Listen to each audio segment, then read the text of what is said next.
Arranca tu vida en viajes, arranca un nuevo programa, arranca una nueva semana. Espero que lo hayas pasado muy bien. Nosotros, invitados por el gobierno de la provincia de Tucumán a descubrir el Jardín de la República. Este destino, uno de los destinos más tradicionales que tiene nuestro país, que tiene la Argentina. Vamos a encontrarnos ahora con Ramón Vélez, que viene ahí raudamente caminando y dirigiéndose con su camioneta. Bueno, ahora vamos al encuentro con él, valija en mano, y seguimos viajando.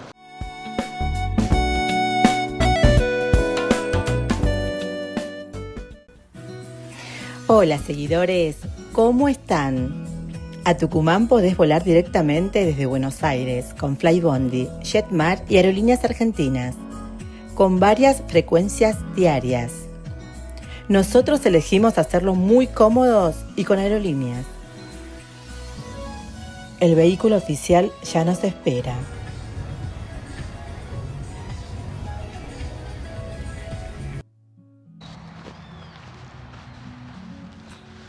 Y arranca un nuevo programa de Tu Vida en Viajes. Ya está, estamos en el Jardín de la República, estamos en Tucumán y nos vinimos al Parque 9 de Julio. Primera parada obligatoria, este parque que fue creado con motivo del centenario de la independencia de nuestra patria, de la Argentina.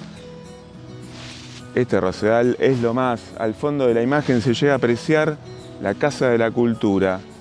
Dicen que Mercedes Sosa, cuando era pequeñita, con sus hermanos, con sus primos, con sus familiares, con sus amigos, venían a utilizarlo como patio de su casa, porque claro, era tan humilde el lugar donde vivía que este era su patio. Y justamente ahí en la Casa de Cultura es donde empezó a tomar pulso con el folclore y ser la maestra que todos conocemos. Hermoso, hermoso lugar.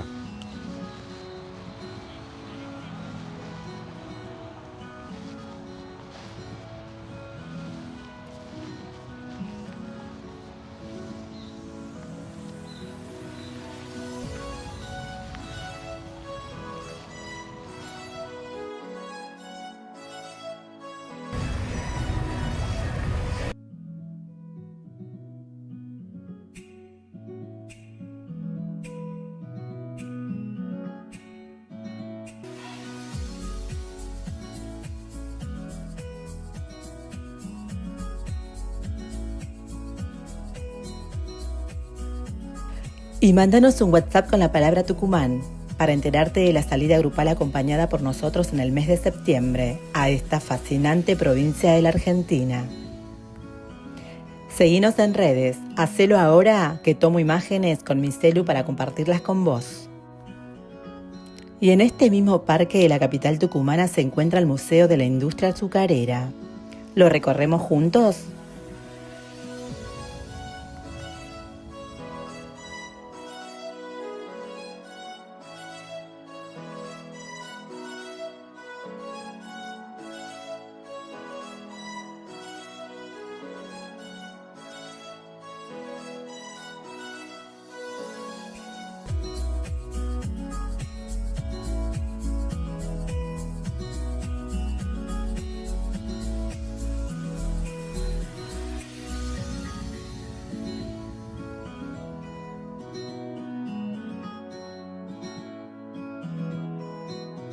Es la casa histórica del obispo Colombres, quien a partir del año 1820 sentó las bases para hacer del azúcar una verdadera industria que sea fundamental para la matriz productiva de esta provincia. Allí está todo perfectamente representado, desde un poco de cultivo de caña de azúcar con imágenes de zafreros cosechando. Ramón nos cuenta que la cosecha se debe realizar antes que florezca, cuando el cultivo alcanza una altura de poco más de 2 metros.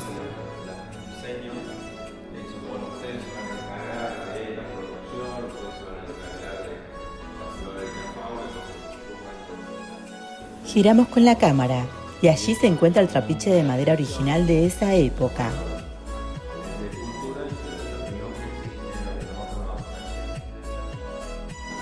Y nos metemos en la sala contigua de la casa, donde funcionaban los antiguos hornos mientras Ramón nos explica con pasión, la misma que tendrá durante toda nuestra visita a Tucumán. E ingresar a esta casa histórica, original y bien conservada, es sumergirse a un estilo de vida de otro tiempo, con la memoria intacta por esta industria.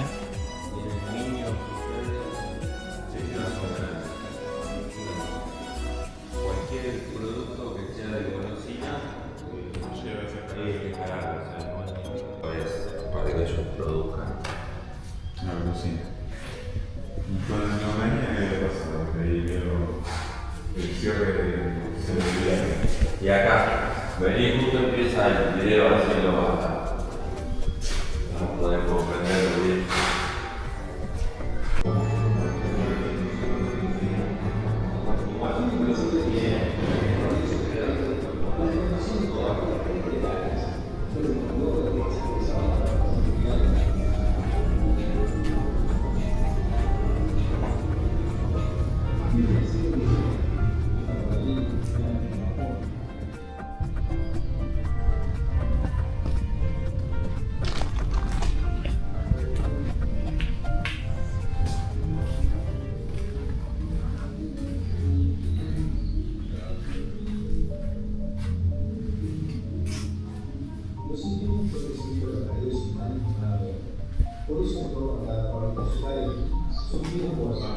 Interesante, no tenían su propia economía, pagaban y consumían en el propio.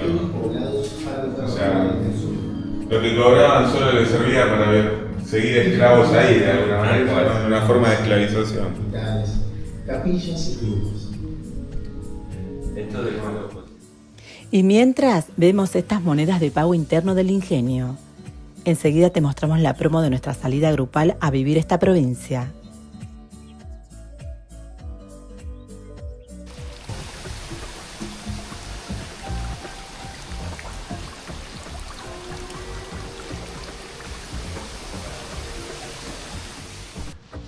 Veníamos de abrazar la historia, de tocar estas paredes de este edificio donde habitaba el obispo Colombres. Se dice que es el padre de la industria azucarera y hoy es justamente el Museo de la Industria del Azúcar, ubicado acá, en el mismísimo parque, en el Parque 9 de Julio, un lugar donde se empieza a ver la industrialización con esas locomotoras, donde está representada la zafra, ahí con algunos cultivos de caña de azúcar, donde está por supuesto lo que fue el primer trapiche para la molienda y distintas historias que se vivencian visitando esta casa que tienen que ver, por ejemplo, con las monedas de pago, ¿no?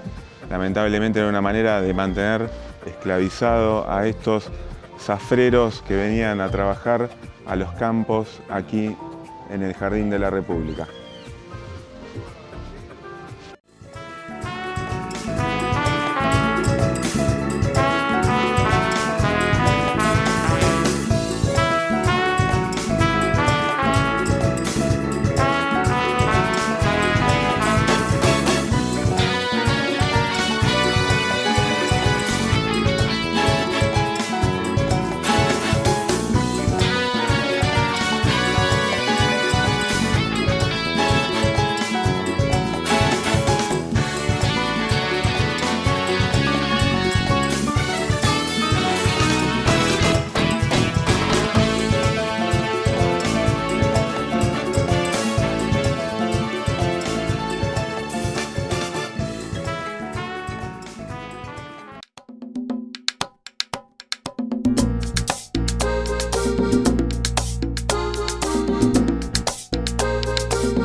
Y acá, en la casa del obispo Colombres, está vivo el mito sobre el familiar, un perro salvaje al que había que entregarle un trabajador para una buena cosecha.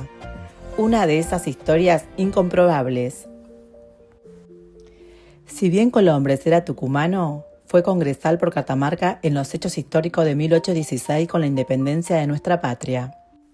Estamos en la planta alta de este histórico edificio, contemplando el mobiliario mientras Daniel disfruta del balcón y entregarse a esta vista. ¿Se imaginan estas tierras hace 2 siglos atrás?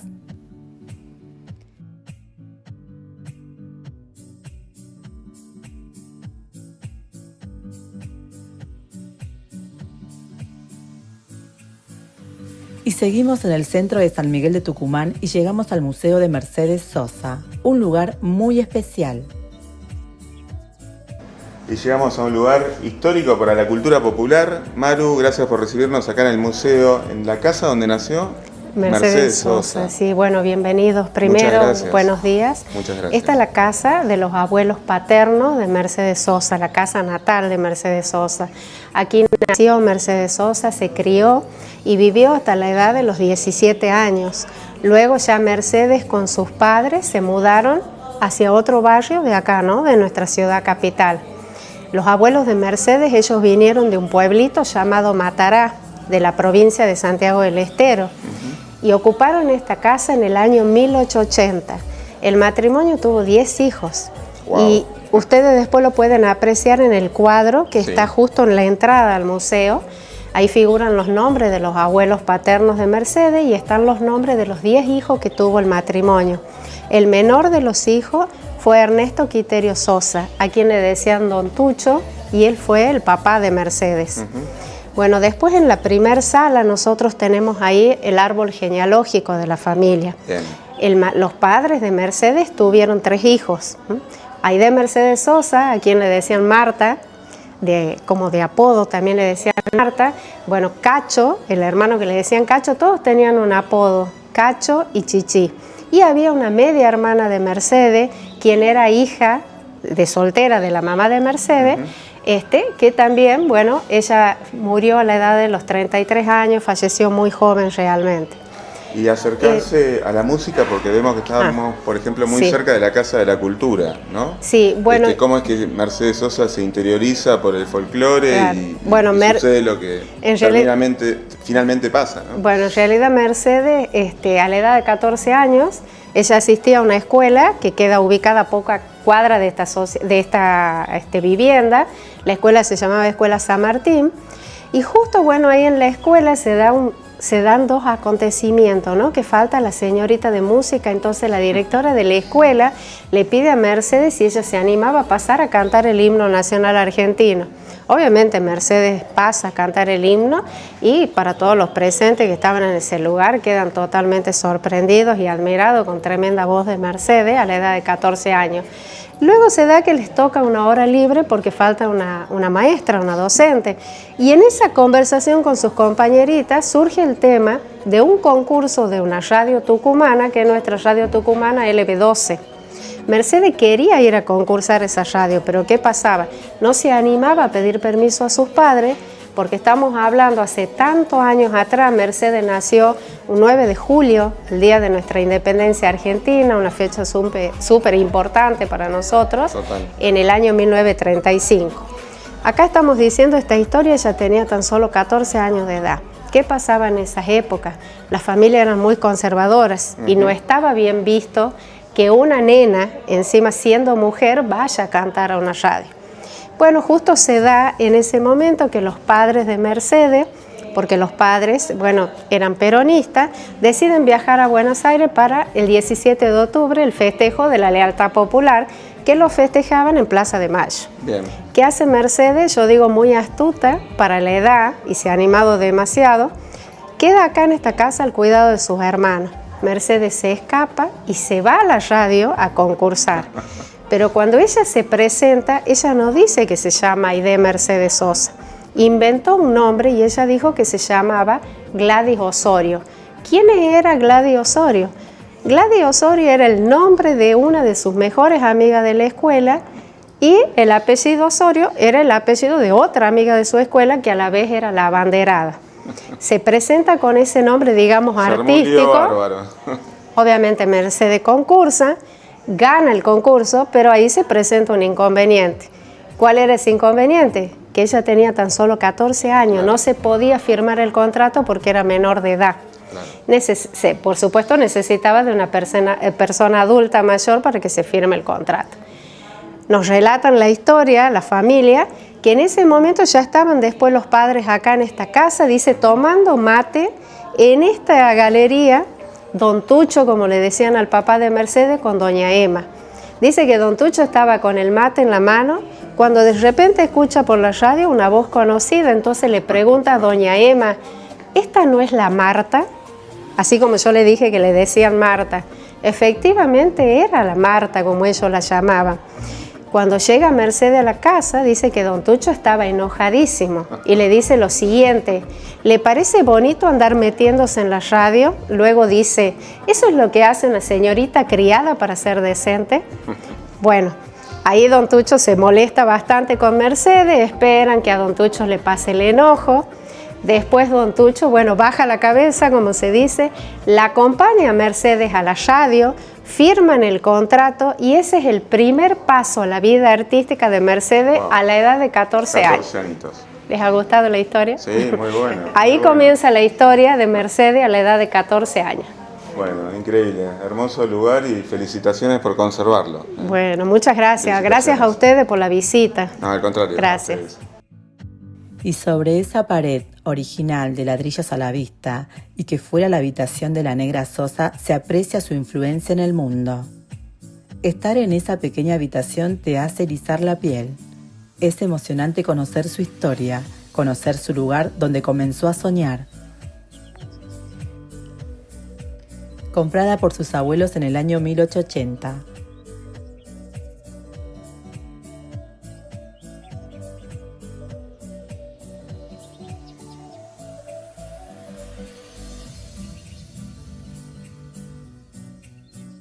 Uno comienza a entender más el entramado con este árbol genealógico que fue tallado en una vieja mesa.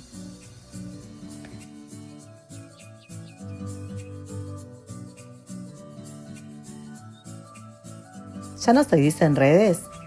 Hacelo. Hacelo ahora mismo.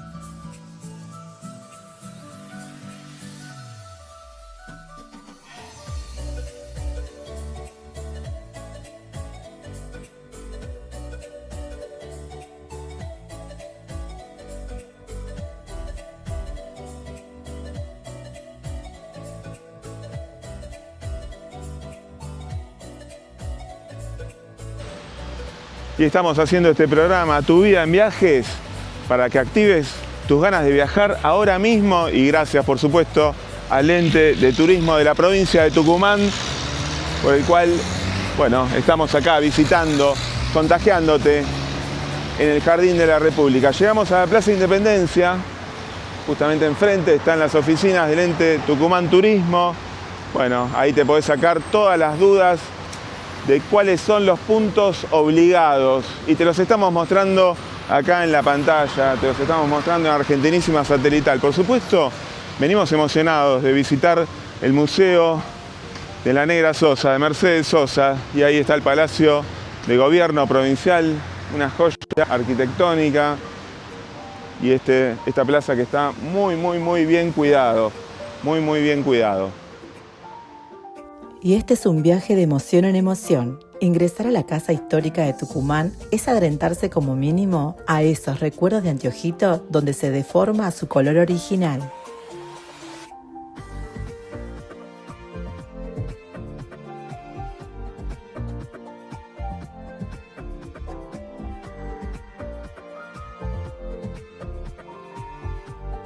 Y con orgullo Ramón nos cuenta un momento histórico de la patria, de un patriota como Manuel Belgrano y su actuación en la batalla de Tucumán. Esta maqueta lo que intenta reflejar es cómo fue la batalla de Tucumán. En este cuadrado, esta es la cuadrícula de cómo se fundó San Miguel de Tucumán en un damero de 9 por 9, ¿sí? Esto sería, los azules sería el Ejército del Norte, comandado al mando del general Belgrano. que él llega acá a Tucumán un 12 de septiembre y la batalla fue un 24 de septiembre. En realidad fueron 2 días, fue 23 y 24 de septiembre. Los realistas que venían al mando de Pío Tristán, que venían bajando desde el norte para recuperar Buenos Aires, y tengan en cuenta que el general Belgrano tenía la orden de bajar hasta Córdoba para defender Buenos Aires desde Córdoba. Él decide quedarse acá, los tucumanos lo convence que se quede acá y que se libre esta batalla. Hacia el norte se empiezan a quemar unos pastizales, ¿sí? Hacia el norte de Tucumán, a la altura de Tafí Viejo. Esto hace que las tropas se dividieran. Al no conocer el terreno, vienen bordeando lo que serían las sierras de San Javier, que son unas serranías que están muy cerca de acá de Tucumán. Las tropas después se desorientan, una ingresa a la ciudad y otra va ingresando por el sur de nuestra provincia.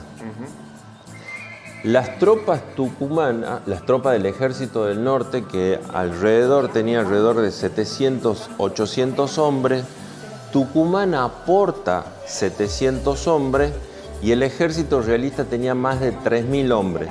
Armados, caballos, entrenamiento militar, era una batalla imposible de ganar. Los tucumanos atacan a la tropa del norte, la tropa que ingresa por el sur, y a los tucumanos le viene enseñado una sola cosa, el sonido de un clarinete. Suena el clarinete, atacamos, suena de otra manera, retrocedemos, nos reagrupamos y vemos qué hacemos. Los tucumanos que atacan a la tropa que ingresó por el sur, sonó el clarinete y ellos siguieron y siguieron y siguieron y siguieron, no le dieron tregua, los hicieron retroceder. Yo cuando te ganaba una batalla, Dani, en esa época te quitaba tu bandera, ese era mi trofeo. Ahí era como yo demostraba que había ganado esa batalla. Ellos hacen retroceder a esta tropa del sur y detrás de ellos venía un convoy lleno de armas. Entonces secuestran esas armas, se reagrupan con la otra tropa y atacan a la otra tropa del norte. Y ahí los hacen retroceder una vez más hacia el manantial, hacia la zona de la base de las montañas y emprenden el regreso derrotados. El general Belgrano, la noche del 24 de septiembre, por la tarde, él se da por derrotado. Él pensaba que había perdido la batalla, pero después le informan que ya la tropa había empezado a retroceder.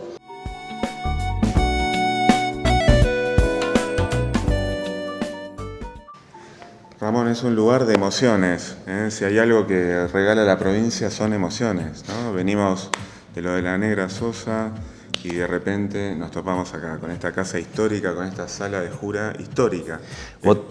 Sí, perdón, muchas gracias. Y sí, la verdad que la de Tucumán tiene eso, muchas emociones juntas. Encontrarte acá en la casa histórica, este salón es original. Lo que es pisos, paredes y techo permanece intacto, por supuesto con las refacciones lógicas del paso del tiempo. Pero vos tenés en cuenta que este salón eran 2 habitaciones. La señora Bazán de Laguna volteó una pared acá para que se haga el salón más grande, para que se pueda hacer las reuniones del Congreso.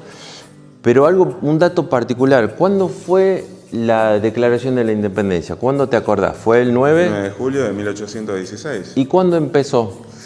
Y yo creo que ya en 1815 se hablaba de hacer esto. Pero ¿no? El Congreso de Tucumán. No me acuerdo. No tenemos esa fecha. Sí. Porque no nos enseñaron. Pero ¿cuándo empezó? Empezó el 24 de marzo de 1816. A mí me llamaba siempre la atención estas columnas con esas bolas encadenadas. Bueno, es algo que cuando lo ves decís es la casa de Tucumán, claramente, y todo un sistema lumínico, porque a la noche se despliega todo un show. Siempre vas a estar pasando por acá adelante y siempre vas a pararte a contemplar la historia viva de nuestra Argentina.